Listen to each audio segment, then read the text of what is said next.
దేవుని పిల్లలారా, రాత్రికాల సమయంలో దివ్య గ్రంథంలో నుండి కొన్ని మాటలు మనము చదువుకుందామండి.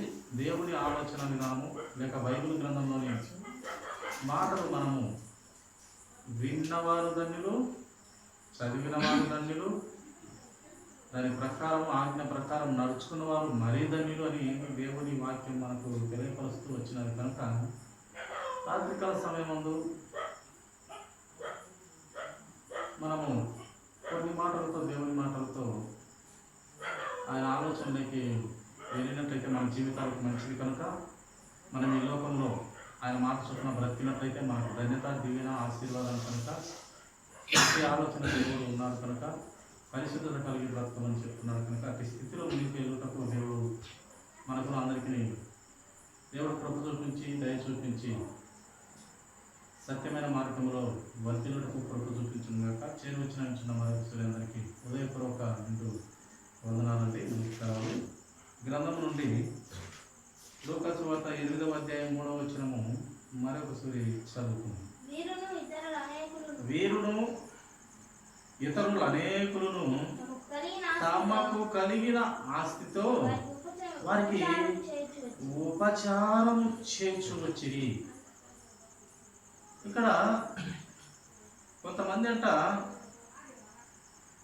గ్రంథంలో వ్రాయించిన ఆలోచన ప్రకారము దేవుని పని నిమిత్తము, దేవుని ఆలోచన విధాన నిమిత్తము లేక ఆయనకు పరిచారము నిమిత్తము, ఆయన ఉపమానాలే కానివ్వండి, ఆయన ఆలోచన విధానమే కానివ్వండి, ఆయన జ్ఞానము, ఆయన విధేయత తెలియపరిచేదానికి పిల్లలకు దేవుని ఆలోచనలో ఉన్నటువంటి పిల్లలకు తెలియపరచాలని ఇక్కడ కొంతమంది అంట, చాలా మంది, అనేకులు కొంతమందిని తమకు కలిగిన ఆస్తిలో ఖర్చు చేస్తా వచ్చినారంట. ప్రియులారా, వారు పెళ్లిలకు, పేరంటాలకు తమ సొంత ఖర్చులు కాదు, దేవుని పని నిమిత్తము వారికి కలిగిన దాంట్లో ఖర్చు దేవుని పని నిమిత్తము ఖర్చు చేస్తూ వచ్చినారు. గ్రంథంలో అపోస్తలుల పాదముల ముందు కొంతమంది స్థిరాస్తులు అమ్మి దేవుని పని, నిజంగా దేవుని పని చేసేదానికి వారి దగ్గర ఆస్తులన్నీ వాళ్ళ పాదాల చెంత పెట్టినట్టుగా గ్రంథంలో మనకు పరిశుద్ధాత్మ దేవుడు వ్రాయించినారు. పేరా అంటే వాళ్ళకు డబ్బులు జాస్తి కాదు. ఎందు నిమిత్తము అపోస్తలుల పాదాల ముందర వారు స్థిరాస్తులను, ఆస్తులన్నీ వారి పాదాల ముందర పెట్టినారంటే దేని నిమిత్తము, ఎందు నిమిత్తము, ఏది ఆశించి వారు అలా చేసినారంటే పరలోక రాజ్యములో దేవుని దగ్గర దీవెనలు, ఆశీర్వాదము, బహుమానము లేక ఆ చేసిన పనికి జీతము పుచ్చుకొనుటకు వారు అపోస్తలుల పాదాల యొక్క స్థిరాస్తులు అమ్మి పెట్టినారంట. ప్రియ దేవుని సంగమ, ఎంత గొప్ప ధన్యతైన ఆలోచన ఆ ప్రభు పిల్లలు మాత్రమే వస్తుంది. ప్రియ ప్రభు పిల్లలు ప్రభు పని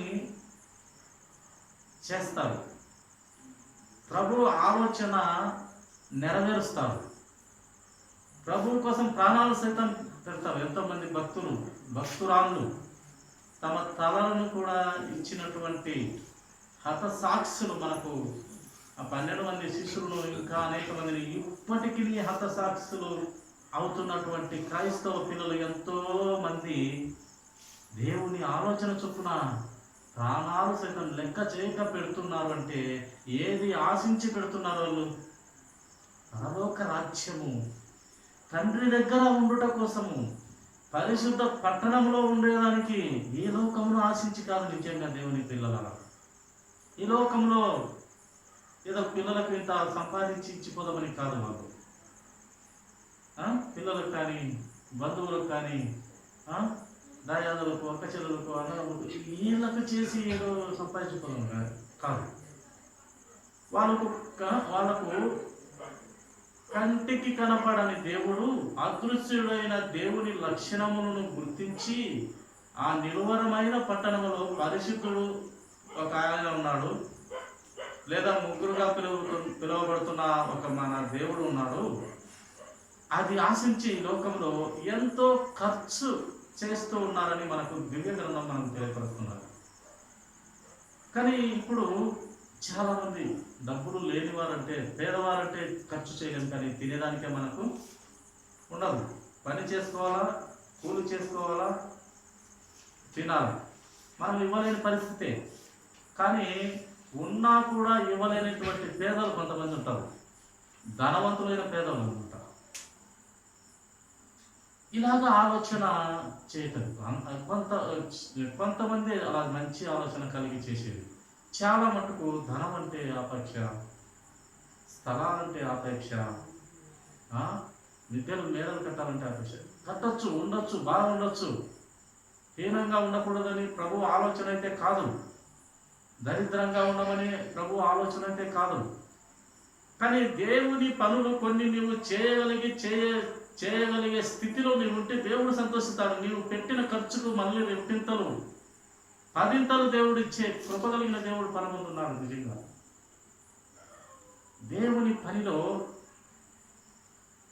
ఒక సువార్త వినిపించడానికి ఖర్చు పెట్టడానికి వెనుక ఆడకూడదు. అదే వాళ్ళు రాయిస్తూ వచ్చినారు. స్థిరాస్తుల మీద వారి పాదాల దగ్గర పెట్టినారు. అపొస్తలులారా, క్రీస్తు పిల్లలారా, ఇదో నా స్థిరాస్తిని పెడుతున్నాను, దేవుని సువార్త చేయండి, ఆ సత్యాన్ని ప్రకటించండి, సత్యాన్ని స్థాపించుటకు వచ్చిన క్రీస్తుని గురించి వివరించండి, లోకము కోసము ప్రాణం పెట్టిన దేవుణ్ణి తెలియపరచండి అని ఆస్తులన్నీ ఇచ్చినారంట. ప్రియ దేవుని సంగం, చేయలేకపోతే పాపమని దేవుని గ్రంథంలో వ్రాయిస్తూ వచ్చినాడు. మనం ఏదైతే చేయగలుగుతామో అది చేయలేకపోతే పాపము, తప్పు, పొరపాటు అని మనకు గ్రంథం తెలియపరుస్తుంది. కనుక మనము పేదవారిమైనప్పటికీ, ఆస్తి లేనప్పటికీ కొన్ని క్రియల ద్వారా అయినా దేవుణ్ణి మహిమపరిచే పిల్లలుగా, దేవుని సువార్త చేసే పిల్లలుగా, దేవుణ్ణి ఘనపరిచే పిల్లలుగా, దేవుని గురించి తెలియపరిచే పిల్లలుగా, ఆయన రాజ్యాన్ని గురించి, ఆయన నీతిని గురించి చెప్పే పిల్లలంగా, ఆయన కలువరి శిలువలో పడినటువంటి పాటలు తెలియపరిచే బిడ్డలంగా, ఆయన శిలువ శ్రమలు వ్యర్థము కాకుండా ప్రజల కోసం వచ్చినాడు, లోకం కోసం వచ్చినాడు, లోకంలో ఉన్న జనుల కోసం వచ్చినాడు. ఆయన నీ నా పాపములన్నిటికీ ఆయన ప్రాయశ్చిత్తము, ఆయన శాపమై కలువరి శిలువలో నలగబడుతూ ఉంటే తండ్రికి ఇష్టమైతూ వచ్చింది. ఆయన చనిపోవడము ఆ యేసు ప్రభువుకే ఇష్టం. నా ద్వారా ప్రపంచాన్ని గెలవాలనుకున్నాడు నా తండ్రిని, ఆయన చనిపోయేదానికి వచ్చినాడు. ఎంత కొడుతున్నా, ముందేస్తున్నా, కొడుతున్నా, పిడుగుతులతో, కాళ్ళతో, చేతులతో బట్టలని తీసేసి హేళన చేస్తూ, కొరడా దెబ్బలు, మొక్క మీద ఉంగివేతలు, విపరీతమైన తిట్లు, హేళనలు, అన్ని నిందలు. ఆయన ఒక పాపం చేయలేదు. అన్నీ ఎవరి కోసం అనుభవించినాడు? మన కోసం. మన పాపములు ఆయన శాపము, ఆయనకు శాపము. కనుక మంచి పని చేయడానికి వచ్చినాడు మన యేసు క్రీస్తు ప్రభువు. అట్టి దేవుణ్ణి ప్రకటించండి అని డబ్బులు తెచ్చి ఆస్తులన్నీ వాళ్ళ పాదాల దగ్గర పెట్టినట్టుగా మనం చూస్తాం. ఈ వాక్యంలో అనేకులు తమకు కలిగిన ఆస్తితో దేవుని పని చేయాలని వారు అక్కడికి వచ్చినట్టుగా మనము గ్రంథంలో చూస్తాం ప్రియుల. కనుక ప్రభువునకు సమస్తము ఇచ్చిన వారు ఉన్నారు. కొంతమంది ప్రభువునకు ప్రాణాలు కూడా పెడుతున్నామంటే ఇంక అంతకు మించిన ఇంకా ఆస్తి ఏముంటుంది మనిషి దగ్గర? నా ప్రాణము నీకు పెడతాను అంటే ఇంకా ఏ ఆస్తి కన్నా ప్రాణం ఎక్కువే కదా. కనుక అట్టి భక్తులు, సమస్తమును సమర్పించే భక్తులు ఇప్పటికీ కూడా ఉన్నారు ప్రియుల. అపోస్తలుల కార్యంలో 12వ అధ్యాయం 12వ వచనము,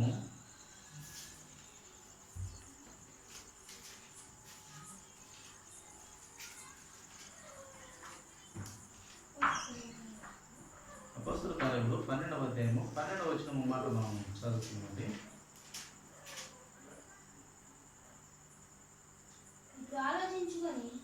అట్లు ఆలోచించుకొని అతడు మార్కు అని మారు పేరు గల యోహాను తల్లి అయిన మరియ ఇంటికి వచ్చెను.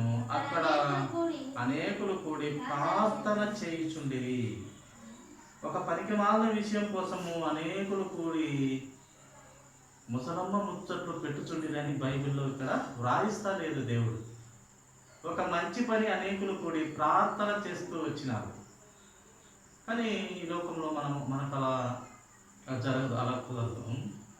అనేకులు కూడి ముసలమ్మ ముచ్చట్లు పనికిమాలిన మాటలు అయితే మాట్లాడతాం. కానీ ఒక 5 మంది కానీ, ఒక 10 మంది కానీ, లేక ఒక 4 కానీ, 2 3 కానీ ఎప్పుడన్నా దేవుని ఆలోచన, దేవుని శక్తివంతమైన మాటలు ఎన్నో ఉన్నాయి బైబిల్ గ్రంథంలో. అది చర్చించుకున్నట్లుగా, మాట్లాడుతున్నట్టుగా చాలా చాలా అరుదు. అలా మాట్లాడరు. ఎప్పుడు లోక సంబంధమైంది అంటే దైవ సంబంధమైనటివి మాట్లాడాలి.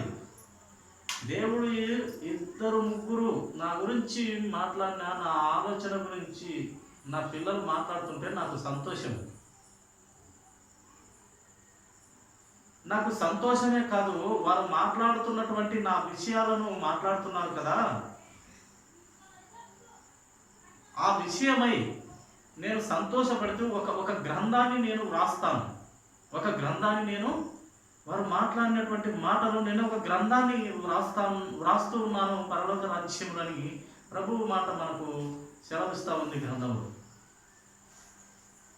అంటే ఒక విషయం మీద దేవుని ఆలోచనపరమైన, దేవుని బోధ విషయంలో కానీ, ఏదో ఒక డౌట్ కానీ, ఏదైనా కానీ కొన్ని విషయాలు దేవుడికి సంబంధమైనటువంటి మాట్లాడుతుంటే 2 3 కానీ అది దేవుడు సంతోషిస్తూ, అయ్యో నా పిల్లలు చూడండి, నా విషయం ఒకవేళ అర్థమైందో అర్థం కాలేదో వారు ఆ విషయం గురించి మాట్లాడుతున్నారని ఆయన ఒక గ్రంథం రాస్తాడంట అక్కడ. కనుక ప్రియ దేవుని సంగమా, దేవుని పిల్లలరా, ఇది మనసులో ఉండాలి.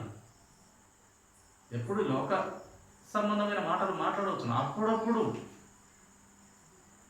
మనము దేవుని సంబంధమైన ఆలోచనలో, దేవుని సంబంధమైన ఆయన మాటలను జ్ఞాపకం చేసుకొని మనం మాట్లాడుకుంటే దేవుడు సంతోషిస్తున్నాడు. అంటే ఇటు కార్యము మంచిదని గ్రంథము తెలియపరుస్తూ ఉంది.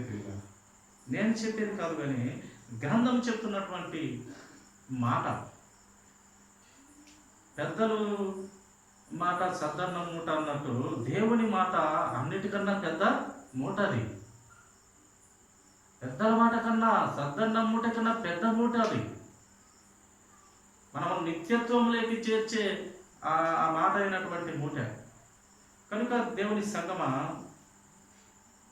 దేవుని గురించి మనము ప్రార్థన చేసే పిల్లలముగా ఆయన గురించి పలువురికి, నీ రక్త సంబంధికులే కానీ, నీ పిల్లలే కానీ, నీ కుటుంబమే కానీ, నీ అక్క చెల్లెళ్ళు, నీ అన్నదమ్ములు, నీ ఇరుగువారు, పొరుగువారు, ఎదుటివారు, ఎరికిటివారు, ఎవరికైనా సరే వాక్యము, ఆయన శ్రమలు, ఆయన మరణము మనము ప్రచురించే బిడ్డలముగా ఉండాలని దేవుని వాక్యం తెలియపరుస్తుంది. ప్రియ దేవుని సంగమం, లూకా సువార్త 8వ అధ్యాయము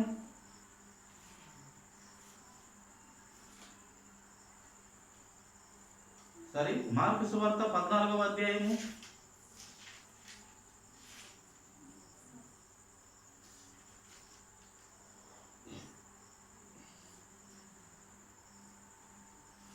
15వ వచనం మాట మనం చదువుదామండి.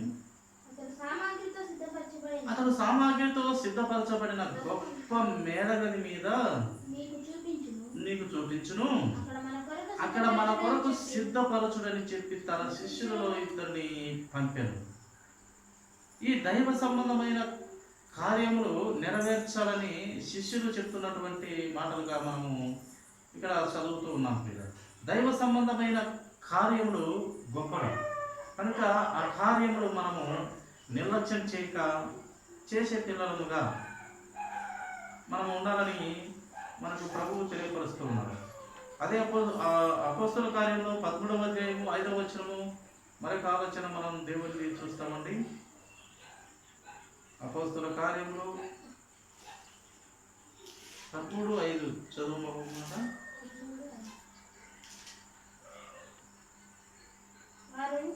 వారు సలమిలో ఉండగా యూదుల సమాజ మందిరములలో దేవుని వాక్యము ప్రకటించుచుండిరి. యోహాను వారికి ఉపచారం చేయువాడై ఉన్నది. కొంతమంది అంతా చూడండి, యూదుల సమాజ మందిరములో వాళ్ళు ఒక సలమిలో ఉండగా యూదుల సమాజ మందిరంలో దేవుని వాక్యము ప్రచురించుచుండిరి. యోహాను వారికి ఉపచారం చేయవాడై ఉండేది. వారు చేస్తున్న మంచి పనికి, వారు యూదులు బోధిస్తున్న దేవుని వాక్యం అనే మంచి పనికి ఇక్కడ యోహాను గారు వారికి ఉపచారం చేస్తూ ఉన్నారు. దేవుని పిల్లలకు ఉపచారం, మర్యాదలు చేస్తే మంచిది. వారు చెప్తున్నది దేవుని పని, వారికి సహాయం చేస్తే మంచిది అని మనకు గ్రంథంలో వ్రాయిస్తూ వచ్చినాడు పరిశుద్ధాత్మ దేవుడి క్రియ, దేవుడి సంగమం. చూడండి, మరి ఒక మాట మనము చూసుకొని ముగించుకుందాము.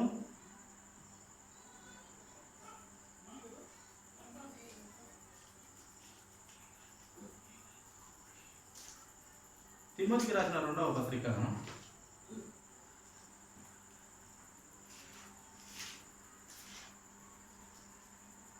4వ అధ్యాయము 11వ వచనము. లూకా మాత్రమే నా యొద్ద ఉన్నాడు, మార్కును వెంట పెట్టుకొని రమ్ము. అతడు పరిచారము నిమిత్తము నాకు ప్రయోజనకరమైన వాడు. తుకీకును ఎఫెసునకు పంపితిని. ఎవరంట దేవుని పని మీద నాకు ప్రయోజనకరమైన వాడు అని చెప్తున్నాడంటే, మార్కును వెంట పెట్టుకొని రమ్ము. అతడు పరిచారము నిమిత్తము నాకు ప్రయోజనకరము. దేవుని పని చేయటంలో అతడు నాకు పనికి వస్తాడు అని లూకా గారు ఇక్కడ చూడండి ఒక విషయాన్ని మనకు తెలియపరుస్తా వచ్చినారు. కనుక దేవుని పని చేయగలిగిన వారు అది ప్రయోజనకరము అని గ్రంథం మనకు తెలియపరుస్తుంది. దేవుని పని చేస్తే, దేవుని మాటలు చెప్తే, దేవుని కోసం బ్రతుకుతే, దేవుని చిత్తము తెలుసుకొని ప్రకటిస్తే, ప్రకటించిన దాని ప్రకారం నడుచుకుంటే ధన్యులు. వారిది దైవరాజ్యం, వారి ద్వారా కొంతమంది ఆత్మలు రక్షింపబడతాయి, కొంతమంది సత్యంలోకి వస్తారు, కొంతమంది క్రీస్తును తెలుసుకొని పాత రోజ బ్రతుకు విడిచిపెట్టి క్రొత్తగా నూతనంగా క్రీస్తులో వచ్చి క్రీస్తును ధరించుకొని బ్రతుకుతారు, సత్యాములోకి వస్తారు. సర్వ సత్యమైన క్రీస్తు సారూప్యత వారిలో బయలుపడుతుంది ప్రియ దేవుని సంగమం. కనుక దేవుని సంగమ, దేవుని పరిచారం, దేవుని పనులు, దేవుని కార్యాలు చేతిలో ఎనుకంజ ఎప్పుడు కూడా వేయకూడదు. ఒక్కొక్కసారి దేవుని పని, మంచి పని తలపెట్టిన కొంతమందికి బాధ. మంచి పని, దేవుని వాక్యం వినిపిస్తాము, ఎక్కడన్నాట వీధిలో పెట్టడం అనుకునే కొంతమందికి దిక్కులేని బాధ. అది ఎక్కడ దరిద్రపు ఆలోచన, అర్థం కాదు ప్రియ దేవుని సంగమం. దేవుని మాటలు చెప్తాము అంటే దిక్కు తెలియని బాధపడేవారు, ఈ పనికి మాల ఆలోచన ఉన్నవారు కూడా లోకంలో లేకపోలేదు. కానీ గ్రంథం తెలియపరుస్తుంది, ఆ దేవుని క్రియలు, దేవుని ఆలోచన, దేవుని కార్యాలు చేస్తే మంచిది, దేవుని ప్రకటిస్తే మంచిది, దేవుని మరణమును ప్రచురం చేస్తే మంచిది, ఆయన శిలువ సువార్త పనులు చెప్తే మంచిది, ఆత్మలు రక్షించబడతాయి. ఆత్మలో బాప్తిసం తీసుకుని రక్షణ ఉన్నవారు మరింత రక్షణలోకి వస్తారు, ఓర్పు పట్టుదల కలిగి ఇంకా మంచి పనులు చేస్తారు, ఇంకా విశ్వాసంలో బలపడతారు. రక్షణ లేని పిల్లలకు రక్షణ వస్తుంది, రక్షణ లేని కుటుంబాలకు రక్షణ వస్తుంది. సత్యమే పరిచయం లేని పిల్లలకు సత్యము పరిచయమై క్రీస్తు సారూప్యత వారిలో వెలువడుతుంది, కనబడుతుంది. కనుక దేవుని పని చేస్తే చాలా గొప్ప మంచి పనులే జరుగుతాయి. కానీ కొంతమంది అర్థంకి కూడా చేసేవారు లేకపోలేదు. కనుక ప్రియ దేవుని సంగమా, దేవుని ప్రకటించుట, దేవుని తెలియపరచుట, దేవుని కోసం బ్రతుకుట, దేవుని ఆలోచనలు లోకానికి చెప్పుట మనకు రాజ్యాంగం ఇచ్చిన మనకు హక్కు. నీకు నచ్చిన దేవుణ్ణి దేవతను ఎవరికైనా వారికి నచ్చిన దేవతను దేవుణ్ణి ఎవరైనా వారి నచ్చిన వారిని ప్రకటించుకునే అధికారము రాజ్యాంగం మనకిచ్చింది. నాకు ఇష్టమైన దేవుణ్ణి నేను ప్రకటించుకొనవచ్చును, నీకు ఇష్టమైన దేవుణ్ణి నువ్వు ప్రకటించుకొనవచ్చును. ఎవరికెవరు అభ్యంతరం చెప్పుకోవద్దు. కానీ ఎవరి దేవతను అసభ్యకరంగా లేక అవమానించి దూరనాడి మాట్లాడకూడదు. కానీ ఒకరి గౌరవ మర్యాదలు ఒకరు కాపాడుకుంటూ వెళ్ళాలి. వారి దేవుళ్ళు వాళ్ళకు సంతోషము, వారికి ఇష్టము. నేను నమ్మే దేవుడు నాకు గొప్ప, ఇంకొకరు నమ్మే దేవుడు వారికి గొప్ప. కానీ వారిని మనము ఏ మాట చేతనైనా పరుష అహంకారంతో మాట్లాడాల్సిన అవసరం లేదు. కానీ సత్యాన్ని మటుకు మనము ప్రకటించే బిడ్డలముగా ఉండాలి. అది మనకు రాజ్యాంగం ఇచ్చిన మనకు హక్కు. ప్రియుల అంటే తప్పు లేదు.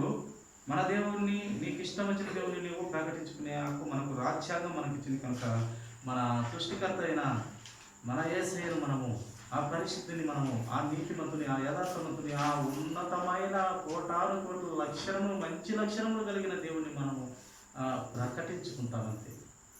బలవంతం లేదు.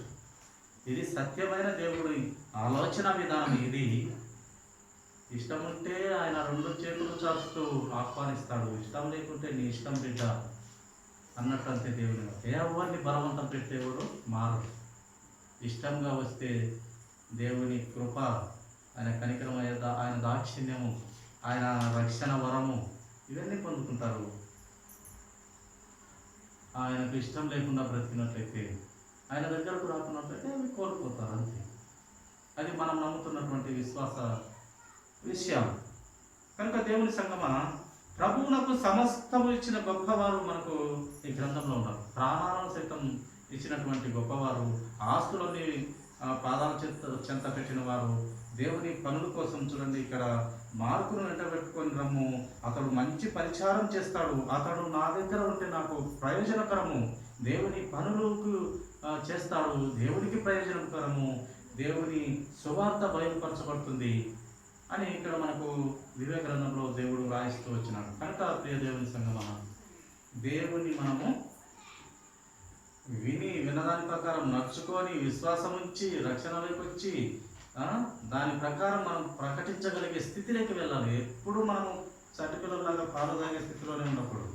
విశ్వాసులు లేక దేవుని అంగీకరించిన బిడ్డలు ఎన్ని సంవత్సరాలు అవుతున్నా మళ్ళీ చిన్న పిల్లల మాదిరి ఎప్పుడు పాలకి వెంపలాడకూడదు. అంటే ఎప్పుడు మూలవాక్యాలైనా మళ్ళీ మొదటి మూల పాఠాల్లోనే అలకానే ఉండకూడదు. కానీ కొంచెము ఎక్కువ పాల అనే ఆహారం కాక మంచి పౌష్టికమైన ఆహారము, మంచి బలమైన ఆహారము తినులాగా ముందుకు వెళ్ళాలి. ఎప్పుడు దేవుని కొంచెంలోనే తెలుసుకోవడం కాదు, ఎక్కువ తెలుసుకొని ఎక్కువ జ్ఞానం సంపాదించుకోవాలని దేవుడు ఆలోచన తెలియపరుస్తున్నాడు. అటు స్థితిలో దేవుడు మనకు జ్ఞానం, బుద్ధి, వివేచన ఇచ్చును కాక, ఈ కొద్ది మాటలు దేవుడు దీవించును కాక. తలవంచినట్లయితే చిన్న ప్రార్థన. మహిమ కలిగిన తండ్రి, స్తోత్రాలు నాయన.